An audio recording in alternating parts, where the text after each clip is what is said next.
Hello guys, एक और analysis video में आप लोगों का स्वागत है। इस वीडियो में हम लोग जानेंगे कि कल क्या लेवल आ सकते हैं और मार्केट ने जो लास्ट ट्रेडिंग सेशन था फ्राइडे का उसमें किस तरीके से ट्रेड किया। तो हम लोग स्टार्ट करते हैं एनालिसिस के साथ, बैंक निफ्टी के एनालिसिस के साथ। तो अगर आप इस वीडियो को देखेंगे ध्यान से तो आपको समझ आ जाएगा कि कल आप किन लेवल को क्रॉस करने के बाद ट्रेड ले सकते हैं और आपको एक अच्छा टारगेट मिल सकता है।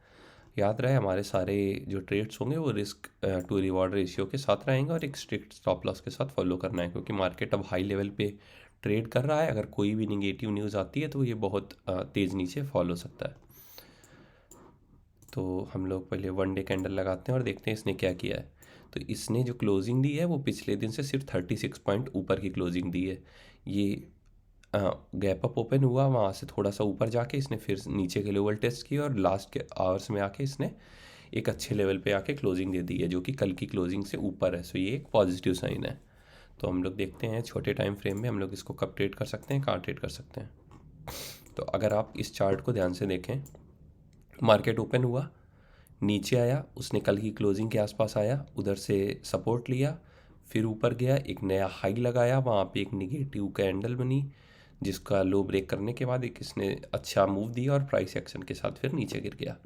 और सेकेंड हाफ में एक हैमर कैंडल के साथ इसने एक क्विक रिकवरी दे दी, जो कि हमारी थी करीब 300 पॉइंट की। ये अगर आप 400 से देखें, 400 से चालू हुई और वो 700 के आसपास, मतलब 300 पॉइंट की क्विक रैली इसने लास्ट के एक आवर में दे दी है, लास्ट 1 आवर में। ओके, तो अब हम आगे क्या कर सकते हैं इसमें। तो इसमें हमारी बाइंग अपॉर्चुनिटी बनेगी 700 के ऊपर, क्योंकि अगर आप लास्ट कैंडल को ध्यान से देखें तो इसने वहीं से रेजिस्टेंस की तरह काम किया, जो कि यहाँ पे पहले सपोर्ट की तरह काम किया था इस लेवल ने, अगर आप लास्ट के ट्रेडिंग सेशन में देखें तो इसके ऊपर क्रॉस करने के बाद हम लोग इसको बाई कर सकते हैं। हमारे टारगेट रहेंगे 800, अगर वो क्रॉस होता है तो 900। छोटे छोटे टारगेट लेके चलेंगे और स्ट्रिक्ट स्टॉप लॉस के साथ। और इस केस में जो हमारा स्टॉप लॉस बनेगा वो 60 से 70 पॉइंट का, जो कि 630 के करीब आएगा जब ये 700 क्रॉस करेगा। और एक चीज़ याद रहे, 700 क्रॉस करेगा मतलब इसकी क्लोजिंग 700 से 600 के बीच में ही हो। ऐसा नहीं कि ये 400 पे ओपन होके 700 आए और तब वो वन फ्लो में क्रॉस कर जाएगा। फिर हम लोग प्राइस एक्शन का वेट करेंगे और जिस तरफ निकलेगा उस तरफ के ट्रेड लेंगे। नीचे का लेवल क्या हो सकता है, नीचे का लेवल हो सकता है हमारा 500, जो कि एक राउंड लेवल है। और इसने यहाँ पे भी कल के सेशन में टाइम वेस्ट किया था थोड़ा सा, तो ये एक सपोर्ट की तरह काम कर सकता है। पर अगर ये ब्रेक होता है तो हम लोग यहाँ पे सेल की ट्रेड लेंगे और हमारा पहला टारगेट 400, फिर 300, और अगर उसके नीचे भी जाता है तो ये 180 के लेवल भी दिखा सकता है। तो अब हम लोग यहाँ पे ट्रेड कब लें, तो 500 का ब्रेक करने पे हम लोग एक स्ट्रिक्ट स्टॉप लॉस के साथ, जहाँ पे 40 रुपये से 50 रुपये का एक स्टॉप लॉस रहेगा, उससे ज़्यादा का हमें स्टॉप लॉस नहीं देना है, और एक ट्रेड ले सकते हैं। और यहाँ पे हम लोग 1/2 1/3 का प्लान कर सकते हैं, क्योंकि एक मोमेंटम बहुत क्विक होगा। या फिर जो श्योर ट्रेड करना चाहता है वो 400 ब्रेक करने के बाद ही एंट्री ले इसमें, और हमारे 300 और 180 के टारगेट के लिए ट्रेड करे। तो यही व्यू है हमारा इसका। और निफ्टी जो है वो काफ़ी निगेटिव दिख रहा है। जैसे आपने बैंक निफ्टी में देखा तो वो अपने हायर लेवल पे सब्सटेंड कर रहा है, पर निफ्टी के साथ ऐसा नहीं है। निफ्टी हमेशा लोअर लोज बनाते हुए नीचे चला आ रहा है। उसने एक रेंज के अंदर यहाँ पे अगर आप देखें तो सब्सटेंड करने का ट्राई भी किया था, पर ये फिर भी वहाँ पे टिक नहीं पाया। तो अगर आप ये वाली रेंज देखें तो ये छोटी सी नैरो रेंज में इसने कुछ दिन निकाले थे, पर फिर ये अब इसने इसके नीचे क्लोजिंग दे दी है, इस लेवल के नीचे। तो ये एक निगेटिव साइन है। निफ्टी को हम लोग 480 के नीचे, 18,480 के नीचे सेल कर सकते हैं। और हमारा यहाँ पे 20 रुपये का स्टॉप लॉस रहेगा और 1/3 1/4 के टारगेट। और अगर ये कल का लो जो कि 416 का है, अगर उसको निकाल देता है तो हमारे यहाँ पे 300 के लेवल भी, 350 के लेवल फर्स्ट देखने को मिल सकते हैं, क्योंकि वहाँ से हमें एक सपोर्ट मिल सकता है 350 के लेवल के आसपास से। बाकी ये बेरिश है और इसमें जो मूवमेंट नीचे की साइड होगी वो बहुत फास्ट होगी, तो यहाँ पे हम लोग इसको कल सेलिंग के लिए प्रीफर कर सकते हैं। बैंक निफ्टी थोड़ा पॉजिटिव दिख रहा है, या पॉजिटिव टू, अगर निफ्टी नीचे जाता है तो ये पॉजिटिव टू साइड वेज ही रह सकता है। पर अगर ये भी नीचे आता है तो बहुत क्विक मोमेंटम होगी, पर हम लोग निफ्टी में ट्रेड करना प्रीफर करेंगे, जो कि निगेटिव दिख रहा है। आइए अपने स्टॉक्स पे आगे चलते हैं। पहला स्टॉक है हमारा BPCL। अगर BPCL आपको याद हो तो इस लेवल के आसपास भी मैंने आपको दिया था, पर इसने ब्रेकआउट नहीं दिया। इसने नीचे की साइड ब्रेक किया और फिर से ये प्राइस एक्शन के साथ ऊपर आ रहा है, तो हम लोग इसमें ट्रेड ले सकते हैं। जैसे ये 340 के ऊपर निकलता है, 2 रुपये का स्टॉप लॉस, 1/2 का टारगेट। अगला स्टॉक है हमारा अडानी।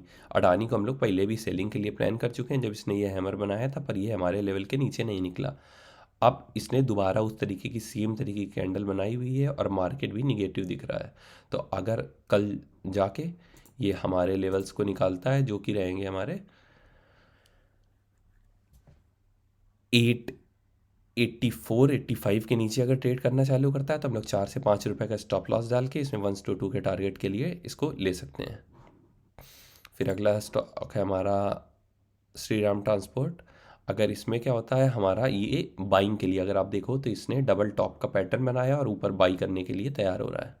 तो अगर इस तरीके की, और ये एक रेजिस्टेंस के पास से बार बार नीचे आ रहा था, अब ये मल्टीपल टाइम्स रेजिस्टेंस टेस्ट हो चुका है तो मोस्ट प्रोबेबली इसको ऊपर की साइड ब्रेक कर देगा। तो इसको हम लोग को बाई करना है जब ये 1350 का लेवल ऊपर की तरफ क्रॉस करे। 5 रुपये का स्टॉप लॉस, 1 to 2 का टारगेट। उसके बाद अगला स्टॉक है हमारा स्कॉट। स्कॉट भी एक अच्छी अप रैली के बाद इसने एक रिट्रेसमेंट दिया, फिर से एक अप रैली दी और फिर से एक इसने रिट्रेसमेंट दिया है। तो या तो ये हो सकता है कि ये हमारा इस लेवल पे जाके फंस जाए, या फिर ये अब एक नीचे मूव के लिए एक थोड़ी प्रॉफिट बुकिंग यहाँ पे आ सकती है। क्योंकि अगर आप देखिए तो ये यही अभी तक करते आ रहा है, एक साइडवेज जाता है, फिर कुछ दिन यहाँ पे साइडवेज में टाइम करता है और उसके बाद ऊपर निकल जाता है, और ऊपर निकलने के बाद फिर से साइडवेज होता है और फिर से ऊपर निकलता है। पर अगर आप इन ग्रीन कैंडल्स को देखें तो उनकी लेंथ कम होती जा रही है, मतलब बायर्स का इंटरेस्ट यहाँ पे कम होता जा रहा है। जब भी हमें इस तरीके की सिचुएशन मिलेगी तो हम लोग इसको ऊपर से सेल करने का ट्राई कर सकते हैं। इसको आप यहाँ पे सेल करके पोजिशनल के लिए भी ले जा सकते हैं। आपका 2100 तक के टारगेट या 2000 के टारगेट भी यहाँ पे बहुत क्विक आ सकते हैं। तो हम लोग इसको कल सेलिंग के लिए ट्राई करेंगे अगर हमारा 2275 के नीचे आता है। ये एक बड़ा स्टॉक है, तो इस नंबर, ये मतलब बड़ा स्टॉक इन द सेंस कि 2000 रुपीज़ का है, तो हम लोग को उस तरीके से ही प्लान करना होगा। अगर हमारा लेवल आए तो ही हमें ट्रेड करना है। अगर ये यहाँ से ऊपर खुल, यहाँ पे ऊपर खुल के और ऊपर निकल जाता है, हम इसमें ट्रेड नहीं लेंगे। तो हम इसको 2275 के नीचे ही सेल करेंगे और हमारा टारगेट रहेगा यहाँ पे 2252 का पहला टारगेट आएगा, और अगर उससे नीचे निकलता है तो 2230। तो बड़े टारगेट्स के लिए यहाँ पे आप पोजीशन बना सकते हैं। कल इंट्राडे के अंदर ये लेवल भी हमें देखने को मिल सकते हैं, एक बड़ी रेड कैंडल बन सकती है यहाँ पे। तो यही थे हमारे आज के स्टॉक, और हमने डिस्क्रिप्शन में लिंक डाल दिया है ज़ीरोधा का और आपका फायर्स का। अगर आप लोग को नए अकाउंट ओपन करने हैं तो उन लिंक के थ्रू जाके अकाउंट ओपन कर सकते हैं। और चैनल को, अगर आपको वीडियो पसंद आ रहा हो तो चैनल को सब्सक्राइब करिए, वीडियो को लाइक करिए, और मिलते हैं हम लोग एक और एनालिसिस वीडियो के साथ फिर से कल। तब तक के लिए बाय बाय।